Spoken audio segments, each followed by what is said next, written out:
बिस्मिल्लाहिर्रहमानिर्रहीम। पहले सेमेस्टर के अजीज तलबा और तालिबात, अस्सलाम वालेकुम। हमारा पर्चा अदबी तहरीकें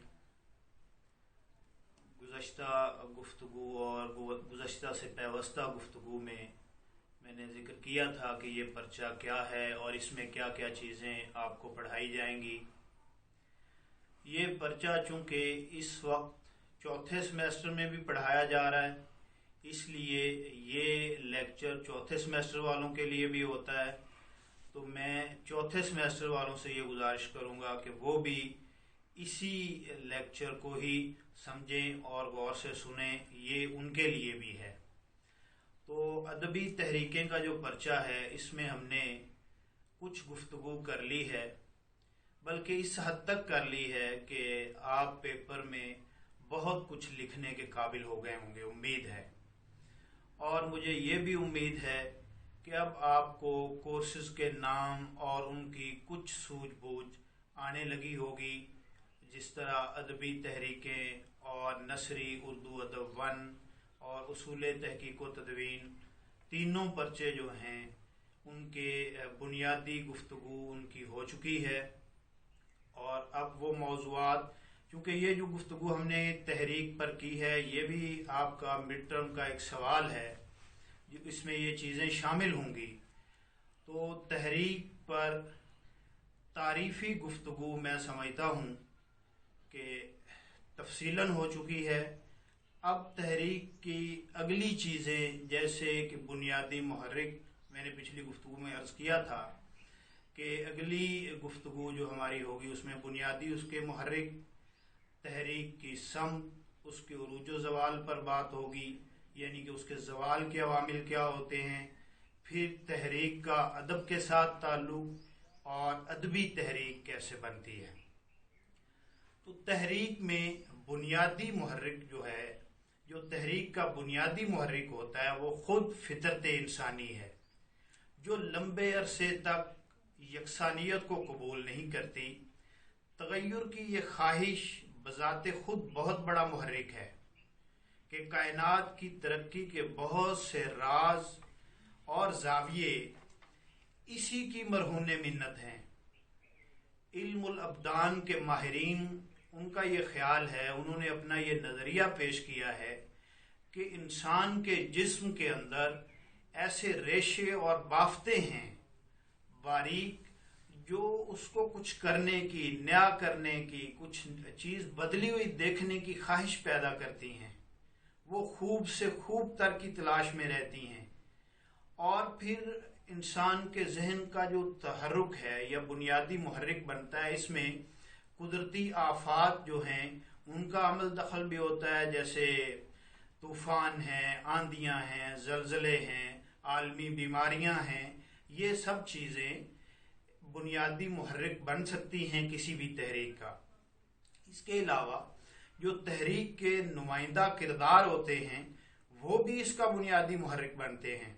जैसे कबीले का सरदार है, वो लोगों की जज्बाती वाबस्तगी हासिल करता है, खुद को मसीहा साबित करके, खुद को लोगों के लिए एक मतलब अक्ले कुल भी समझता है और तमाम मसाइल का हल करने वाला उनको समझता है कि मैं तमाम मसाइल का हल कर सकता हूँ, आपकी बीमारियों का हल कर सकता हूँ, आपकी गुर्बत का हल कर सकता हूँ। मसीहा बनता है उनके लिए।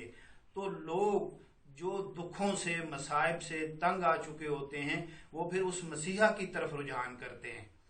तो ये मुखालिफीन और फिर मुखालिफीन और दुश्मन को, उन लोगों पर उसकी बुराई बयान करता है, उसकी खामियां, और खुद को खूबियों का मंबा जाहिर करता है।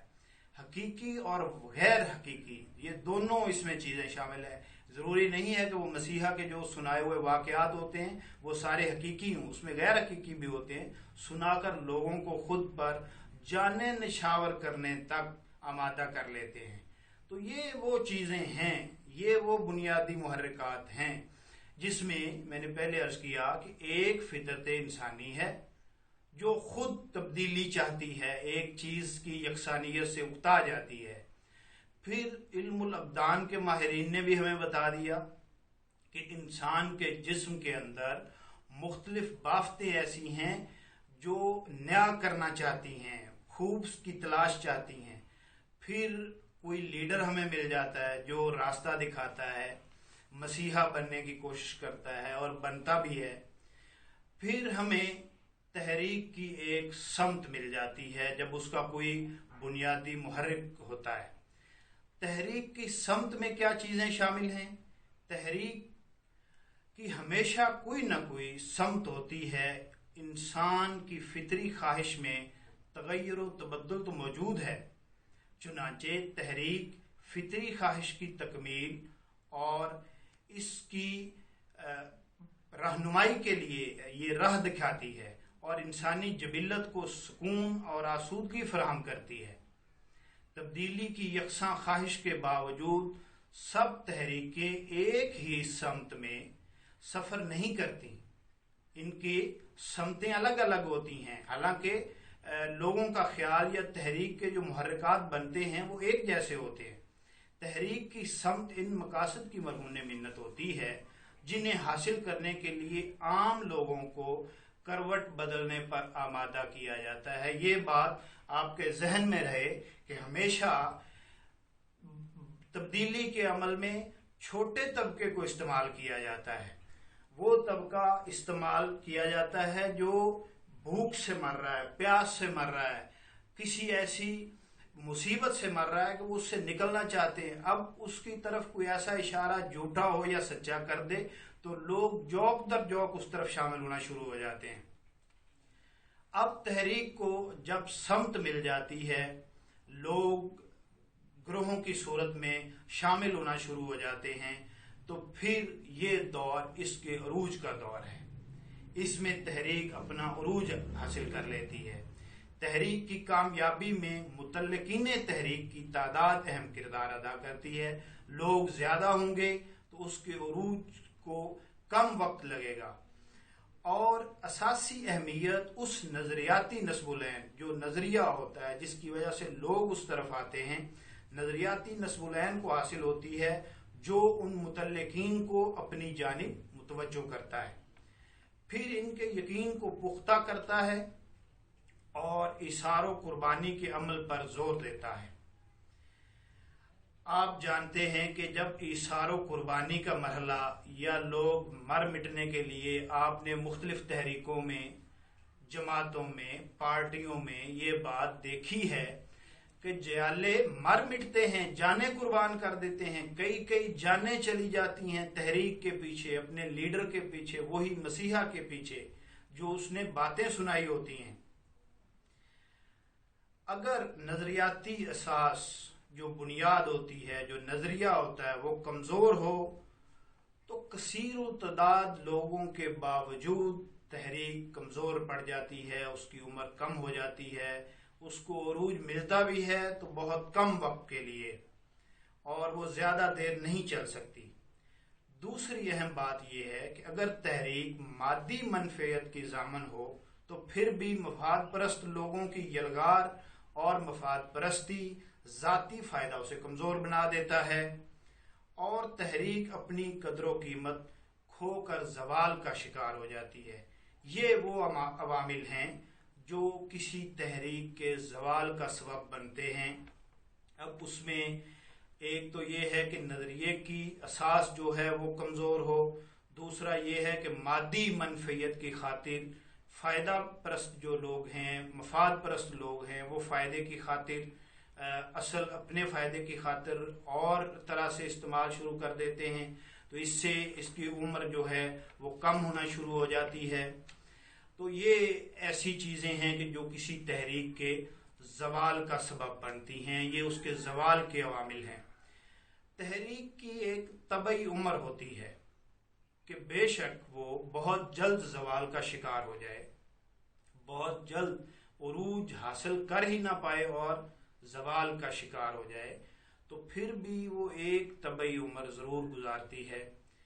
ایک سادہ خیال ہے عام کہ تمام تحریکیں اپنی ایک طبعی عمر رکھتی ہیں اور عمر پوری ہونے یا کرنے کے بعد ختم ہو جاتی ہیں، یا انہیں اپنی پہلی صورت میں वापस जाना पड़ता है। इस सिलसिले में डॉक्टर अनवर सदीद साहब ने एक कॉल नकल किया है डॉक्टर एहसन फारूकी साहब का, मैं आपके सामने पेश करता हूँ। तहरीक दरिया के धारे की तरह नहीं चलती जो खते मुस्तकीम में आगे बढ़ता जाता है और आखिर में समुंदर में गिर जाता है। और खुद डॉक्टर अनवर सदीद साहब इस बात को ऐसे बयान करते हैं कि हकीकत ये है कि तहरीक अपनी उम्र तबई पूरी कर लेने के बाद भी मादूम नहीं होती, बल्कि अपने असरात ज़माने पर मुर्तसिम कर देती है। उसके असरात मतलब उसके असरात ज़माने पर फिर भी हो जाते हैं, चाहे उसकी उम्र कम हो। अब इस बात को समझने के लिए कि तहरीक जो ज़हनी इंतशार और हलचल पैदा करती है, इसके कुछ नकूश तारीख में ज़ब्त और महफूज हो जाते हैं। एक तहरीक के लिए जो हलचल पैदा होती है, जो इंतशार बर्पा हो जाता है, जो एक लोगों के अंदर इंतशार और हलचल की कैफियत पैदा हो जाती है, वो तारीख में किसी न किसी तरह उसका जिक्र महफूज हो जाता है और आने वाले वक्त में लोग उससे फ़ायदा हासिल करते हैं और बाज़ औक़ात उनसे टक्कर खाकर नई तहरीक भी वजूद में आ जाती है। कि एक तहरीक अगर अपना उरूज हासिल नहीं कर सकी और फौरी ज़वाल का शिकार हो गई है, तो फिर नए नज़रियात उभरना शुरू हो जाते हैं और उससे टक्कर खा के मुतसादम होके उसे ज़ेर कर देते हैं। और उसी तरह जैसे उनको बुनियादी मुहर्रिक मिला, लीडर मिला और फिर आगे उरूज, और फिर उस तहरीक पर वो गालिब आ जाते हैं। जिस तरह दरिया की एक लहर से उस जगह से दोबारा नहीं गुजरती जहां से एक दफा गुजर जाती है, इसी तरह ख्याल की तजदीद बिल्कुल एक जैसी तहरीक को जिंदा नहीं रख सकती। मतलब ये है कि एक ख्याल जिसने एक तहरीक को पैदा किया, बेशक वो ख्याल वही ख्याल किसी दूसरे जहन में पैदा हो और वो चाहे कि मैं तहरीक पैदा करूं, लेकिन वो फिर भी पहले की तरह नहीं होगी, मुख्तलिफ होगी उससे। और इसमें एक बात ये भी है कि हर तहरीक अपने साथ फ़िक्र व ख्यालात का एक नया ख़जाना लाती है, या फिर पुराने ख्यालात की तजदीद इस तरह करती है कि पुराने और नए में फ़र्क मिट जाता है। हाँ, अगर वो पुराने ख्यालात पर ही चलती है, फ़र्ज़ किया कि नए लोग आ गए हैं, उन्होंने कहा कि ये पहले वाले जो थे इन्होंने तो ये ठीक नहीं किया, हम इसी ख्याल को एक नए तरीके से पेश करेंगे, लेकिन वो पुराने ख्याल को साथ लेके चलेंगे, उस ख्याल से रोशनी हासिल करेंगे और उसकी ज़िंदगी जो उस ख्याल की ज़िंदगी थी उसको लेके आगे चलेंगे। इस सफ़र के आगाज़ में नशेब व फराज की सूरत आती रहती है, जिसका अव्वल आखिर भी होता है, और ये तहरीकों का एक ज़वाल और उरूज और उनकी एक तबई उम्र, और ये जो जिसका हम जिक्र कर रहे हैं कि ज़वाल अगर उसका होता है तो क्यों होता है, तबई उम्र उसकी कैसे है, तो ये एक ज़िंदगी है कि जिसमें लोग आते हैं, एक ख़ास दौर से तो उनको गुज़रना ही पड़ता है। तहरीक जब एक वजूद में आ जाती है, आगे हम इंशाल्लाह इसके अदवार में मैं अर्ज़ करूँगा कि पहले दौर में तहरीक ख़त्म होती है तो वो क्या है, अब कैसे ख्यालात रखने वाली तहरीक जो है वो पहले दौर में ख़त्म हो जाती है, कौन सी तहरीक दूसरा दौर भी पूरा करती है, कौन सी तीसरा भी, और चौथे तक कौन सी तहरीकें पहुँचती हैं, क्या वो मुकम्मल तहरीकें हैं या जो एक और दो दौर तय करके ज़वाल का शिकार हो जाती हैं, ख़त्म हो जाती हैं, या किसी दूसरी तहरीक में वो शामिल हो जाती हैं, या कोई दूसरी ताकतवर तहरीक खुद उनको अपने अंदर शामिल कर लेती है। तो ये कैसे है, इसमें अगर देखा जाए तो तहरीक को या एक कामयाब तहरीक को एक तवाना तहरीक अपनी उम्र के दौरान, जैसा कि पिछली गुफ्तगू अभी मैं अर्ज़ कर रहा था कि इसकी तभी उम्र होती है, اگر اپنی عمر کے دوران وہ عموماً 4 ادوار سے گزرتی ہے۔ اب اس میں پہلا دور کہ تحریک کے بنیادی تصور کی نمو کا دور، یہ پہلا دور ہوتا ہے۔ یہ تحریک کا جو بنیادی تصور کی نمو کا دور ہے، یہ اس کا ابتدائی دور ہوتا ہے۔ اس میں رہنما اپنا اور ان لوگوں کا ذہن صاف کرتا ہے، ایک واضح نظریہ مرتب کرتا ہے اور لوگوں کو اپنے موقف سے، تحریک کے موقف سے آگاہ کرتا ہے۔ نظریہ مضبوط ہو تو تحریک پھلتی پھولتی ہے، ورنہ یہیں ختم ہو جاتی ہے۔ اس لیے کسی تحریک کی کامیابی میں کس چیز کو بنیادی عمل دخل ہے؟ نظریے کو۔ اگر نظریہ مضبوط ہوگا تو تحریک آگے چلے گی، ورنہ ختم ہو جائے گی۔ دوسرا دور ہے ہمدردانہ جذبے کے فروغ کا دور۔ اس دور میں بڑا طبقہ تحریک کے بنیادی تصور سے لگاؤ کا اظہار کرنے لگتا ہے۔ لوگ آنے لگتے ہیں، لوگ پسند کرنے لگتے ہیں، لوگ پوچھنے لگتے ہیں اس کے بارے میں۔ تو یہ تحریک کی کامیابی کا دور بھی کہلاتا ہے۔ اس میں تحریک اپنے عروج کی طرف جا رہی ہوتی ہے، اس کا نظریہ طاقتور ہوتا ہے، وہ اپنی طاقت کا دعویٰ بول چکا ہوتا ہے، لوگ آنا شروع ہو جاتے ہیں۔ اس دور میں تحریک کا نظریہ پھیل جاتا ہے، زیادہ سے زیادہ لوگ اس کی طرف متوجہ ہونے لگتے ہیں۔ اس دور میں تحریک کو عروج ملتا ہے۔ اگر نئے خیالات جنم نہ لیں تو تحریک سقوط کا شکار ہو جائے اور ختم ہو جائے۔ اب ہمارے پاس تحریک کے جو بنیادی مباحث ہیں، اس پر 2 چیزیں اور ہیں۔ یہ 2 دور میں ابھی آپ کے سامنے پیش کر دیتا ہوں، باقی جو ہیں چوتھا اور تیسرا اور چوتھا۔ تو اس کے بعد ادب کے ساتھ اس کا کیا تعلق ہوتا ہے اور ادبی تحریک کب بنتی ہے۔ تیسرا دور ہے تقلید، پیروی اور فروغ نظریات کا دور۔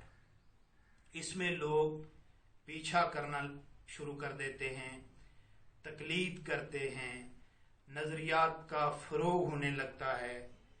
تحریک جو ہے وہ جمود سے ہٹ کر حرکت میں آ جاتی ہے، اس کا جمود ٹوٹ جاتا ہے، لوگ جوق در جوق اس میں آنا شروع ہو جاتے ہیں۔ تحریک کی زندگی بڑھتی ہے، اس کو مضبوطی ملتی ہے، اس کا عروج اپنا دوسرا درجہ طے کر لیتا ہے۔ جب دوسرے میں تھا تو عروج حاصل ہونا شروع ہوا، اس میں عروج جو ہے وہ مضبوط ہونا شروع ہو جاتا ہے۔